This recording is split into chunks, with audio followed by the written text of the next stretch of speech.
There's a new goalie in the mix on a PTO, and things are full steam ahead at Boston Bruins training camp without the services of star goaltender Jeremy Swayman.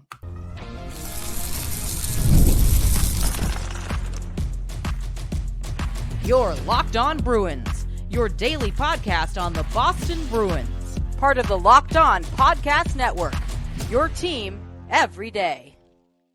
What is up, Bruins fans, and welcome back to the Locked On Boston Bruins podcast. I'm your host, Ian McLaren, and this is a daily show where we discuss all things Spoked B. Today is Friday, September 20th, and I want to thank you so much for making Locked On Bruins part of your daily routine, free and available on your favorite podcast app and on YouTube, part of the Locked On Podcast Network, your team every day. Please subscribe so that you never miss a thing. Today's episode is brought to you by FanDuel. Now through September 22nd, so you just have until Sunday to cash this in, all FanDuel customers can bet $5 and get a 3-week free trial of NFL Sunday Ticket from YouTube and YouTube TV. Visit FanDuel.com to get started. Before we get started, a quick reminder, you can find the podcast on social media at Locked NHL Bruins, and you can find me, my hockey thoughts, dad jokes at Ian C. McLaren. The big story to begin Boston Bruins training camp, of course, is the absence of Jeremy Swayman. And without that extra body in net, the Bruins brought in reinforcements on Thursday, signing Kasimir Kaskisuo to a professional tryout agreement. He's a 30-year-old goaltender who played in 13 games with the Laval Rocket of the AHL last season, with a record of 7-4-0, a .290 goals against average, and a .909 save percentage. He's a 6'2", 207-pound goaltender who has appeared in 108 career AHL games, recording an overall record of 53, 36, and 10, with a .909 save percentage. He's made 2 NHL appearances after originally signing as a free agent with the Nashville Predators in 2020. He played a game for them, as well as one with the Toronto Maple Leafs. He played 2 seasons with Lysell of the Swedish Hockey League from 2021 to 23. So not really a guy who's going to contend for playing time at the NHL level, maybe not even at the AHL level, but it was a decision they made in order to have a full complement of goaltenders here at training camp. The Bruins are forging ahead with a next man up mentality as Don Sweeney and Jeremy Swayman's representatives try to bridge the gap in negotiations. Elliot Friedman of Sportsnet once again reiterating there is a philosophical difference in this gap in terms of valuation. And in the meantime, goalie coach Bob Essensa hard at work with specifically Brandon Bussi and Joonas Korpisalo, who are now slotted at the top of the depth chart. Korpisalo said he's just taking it day by day. That's been his motto for his career. You have to look ahead, right? Of course, but right now, head down, put the work in, and just get better. Now, even with 9 years of NHL experience under his belt, Korpisalo's coming off one of the worst years of his career as a starter in Ottawa and kind of looking for a fresh start here in Boston. Behind him is an unproven rookie in Bussi who offers a lot of upside.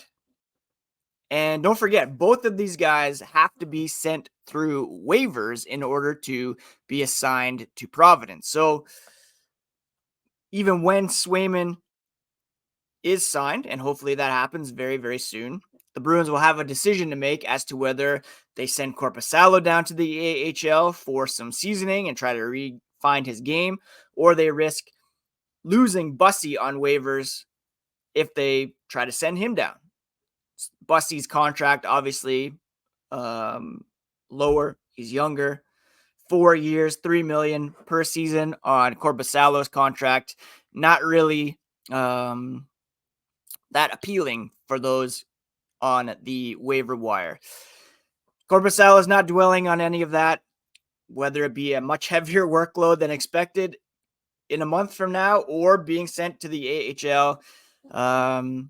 He is just focusing on doing his job and looking forward to working with Jeremy Swayman when that does come to fruition.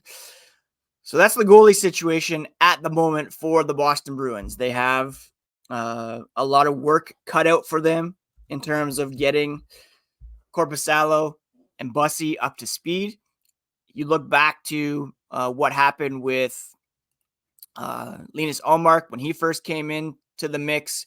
It took him a good while to get acclimated to the city, to the system, to the teammates, to the new locker room situation, everything. It's a big move to come into a brand new team as a new guy, someone who's even if you're an established NHL veteran, it still takes some time. And Jim Montgomery, he's confident in Bussi, his ability to make big time saves. We've seen that in Providence. We saw that in the exhibition season last year. Swayman's absence isn't affecting Korpisalo at all. So he says he's a great guy. He said he got to work with him before camp. Great guy, great goalie. But right now he's just focusing on himself and trying to rebuild his game and get it fine-tuned, because at the moment, he's the guy that's going to make that opening night start against the Florida Panthers as they raise their Stanley Cup banner. So that should be very interesting. The other goaltenders in camp, of course, are Michael DiPietro, Kaskisuo, DiPietro, depending on where Bussi fits, could be in line to take some starts. And he's a guy that wanted a bigger opportunity. That's why he requested a trade from the Vancouver Canucks. He wanted a greater opportunity. He's looking to crack to the NHL level, so don't discount him either. He was a very highly touted goaltender out of junior hockey. When he was drafted by the Canucks, he was a third-round pick in 2017. 918 save percentage in 30 games for the Providence Bruins last season. 25 years old, so as much as we pump Bussi's tires, you can't overlook DiPietro either as a viable option and a guy who is looking to make the jump to the NHL and has a very impressive resume as well at the junior level and in the AHL. He's only made 3 NHL appearances with very lackluster results, but looking for a chance to make good on his potential as that third-round pick back in 2017. So that's the situation in net as we continue to await developments on Jeremy Swayman. We're going to look at the forward core here coming up and some early good returns on the new top line and a couple of young guys looking really good as well in Fabian Lysell and Matt Poitras. We'll get to that here as the podcast continues.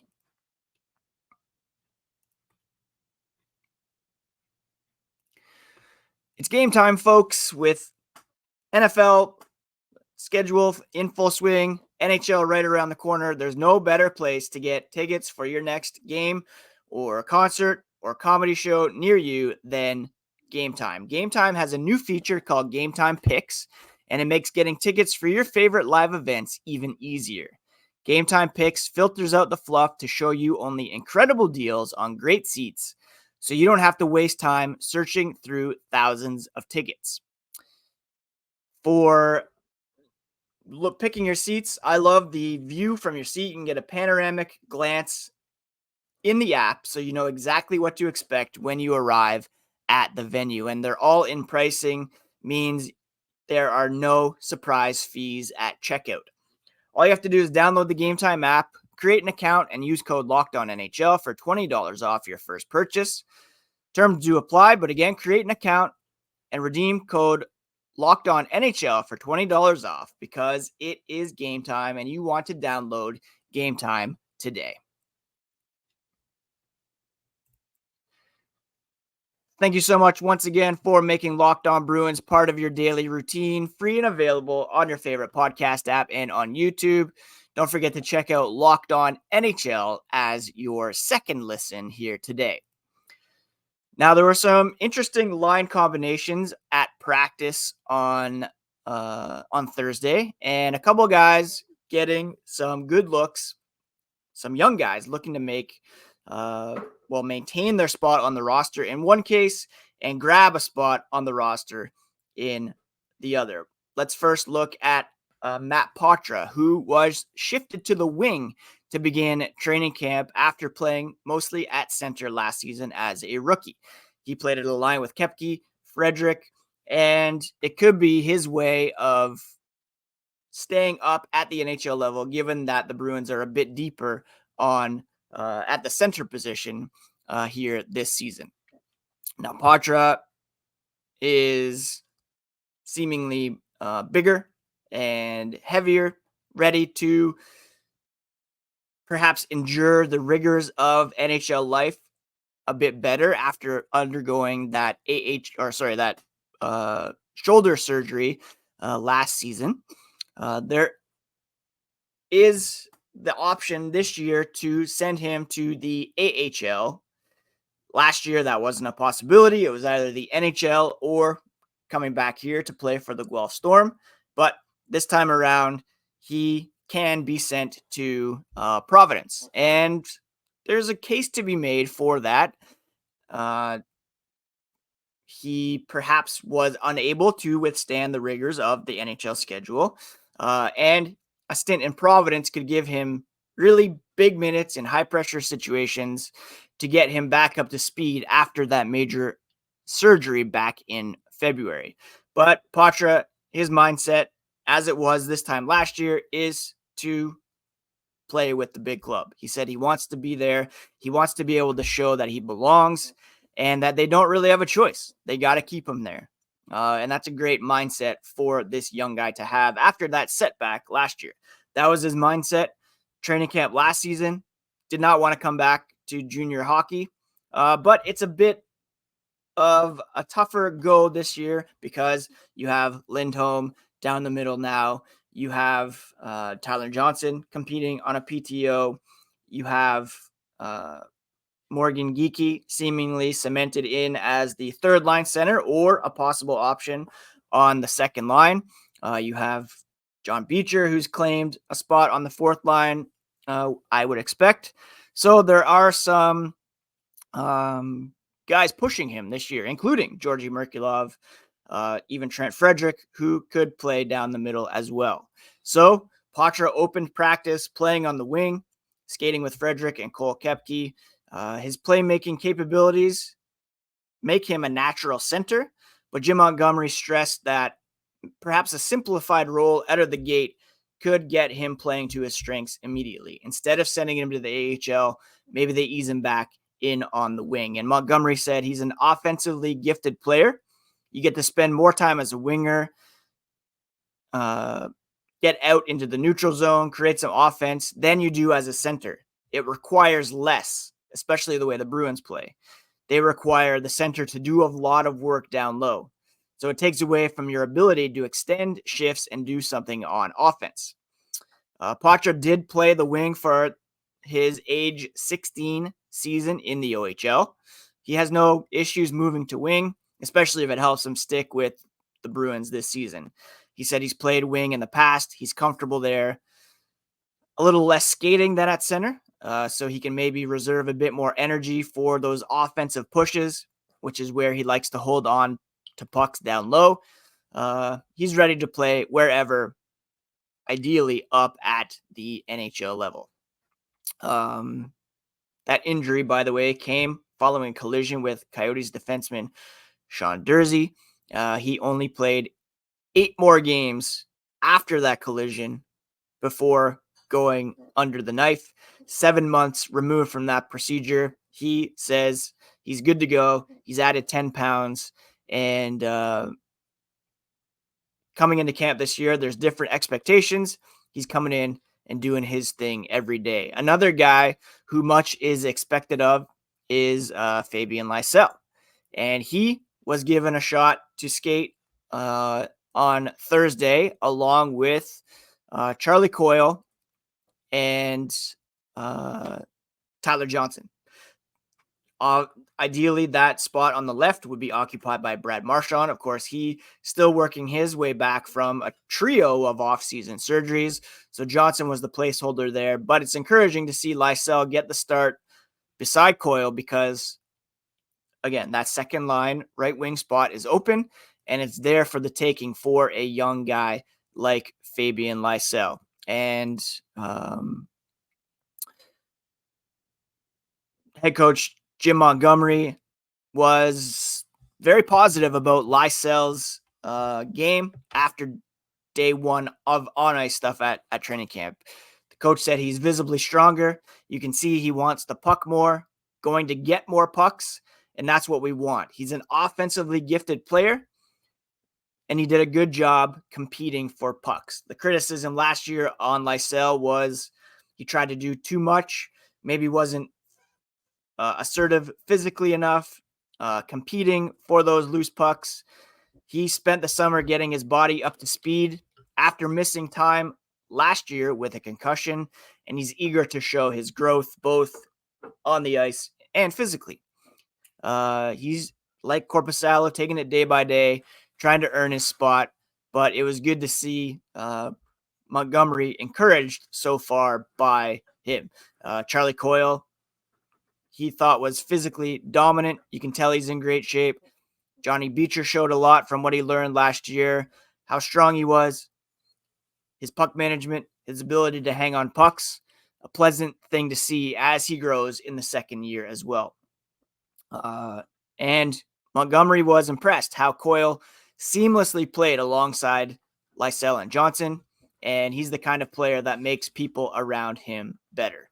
I, again, am a big proponent of Lysell grabbing that spot on the second line. The one trio that we can pretty much put in Sharpie instead of pencil is Pavel Zacha, Elias Lindholm, David Pastrnak. The early returns on that trio were very good, and we'll discuss that here as the podcast continues.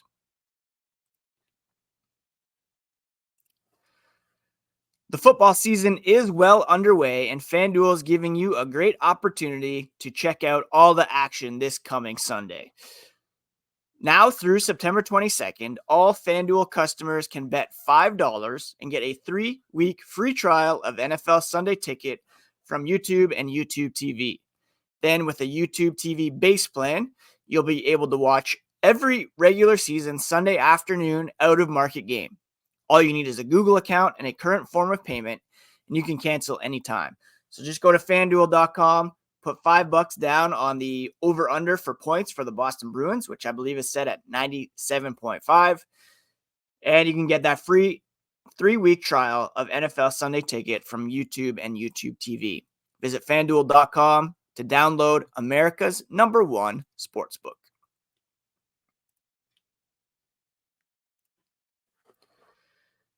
Elias Lindholm was, of course, the marquee or one of the marquee free agent signings this past summer, and he was immediately put on the top line alongside Pavel Zacha and David Pastrnak, which should be a very strong top line for the Boston Bruins.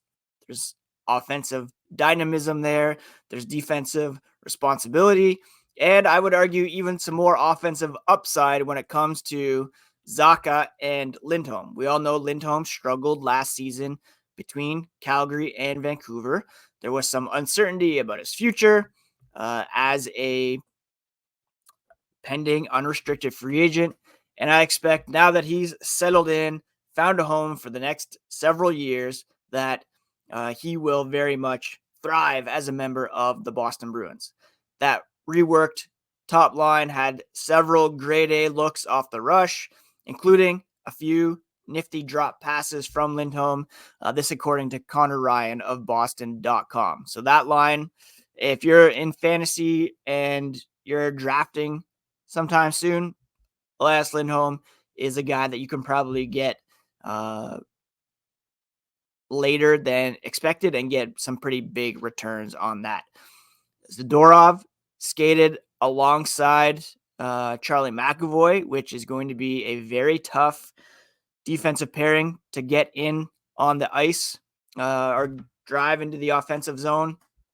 Of course, there is the possibility that Zadorov could drop down to the third pairing and trade off with Mason Lohrei if they want to get a bit of more offensive pop kind of late in games.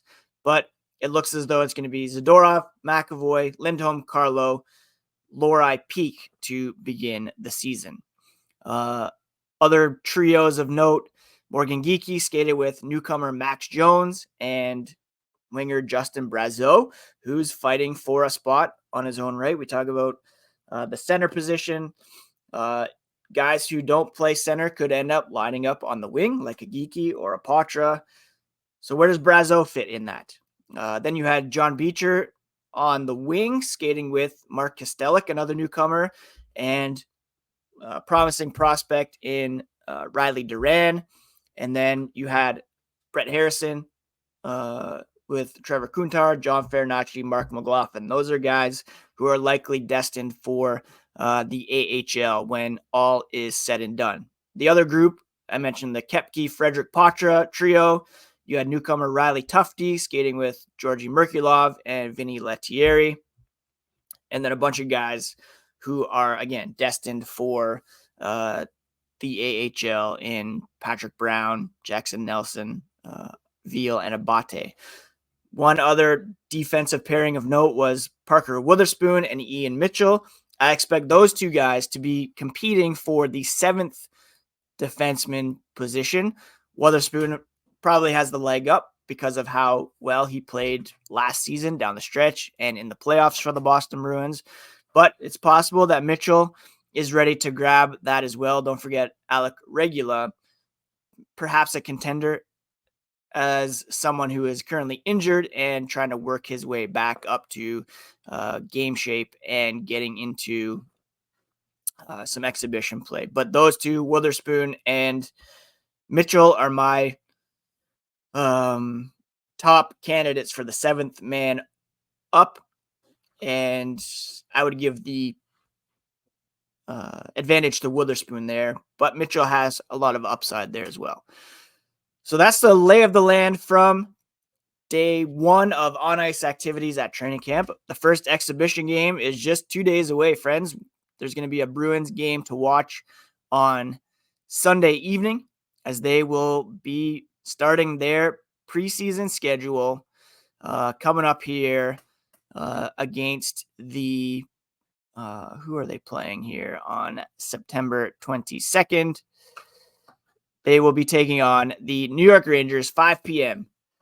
Coming up on Sunday at TD Garden. So on Monday, of course, we'll have a full recap of that game, all the big storylines, and all the latest here on the Black and Gold, because that's what we do here on Locked On Boston Bruins. Bring you all the latest on your favorite hockey team. Hopefully, there's something with regards to Jeremy Swayman over the weekend. We don't want this to extend too far into training camp and, God forbid, into the regular season. So let's get this done. And when something breaks, I'll be sure to drop it on the YouTube channel with instant reaction video. So please make sure you're subscribed over there. All right, friends, thank you so much for joining me here today, this week on Locked On Boston Bruins. Have yourselves a great weekend. Take care of yourselves. Take care of each other.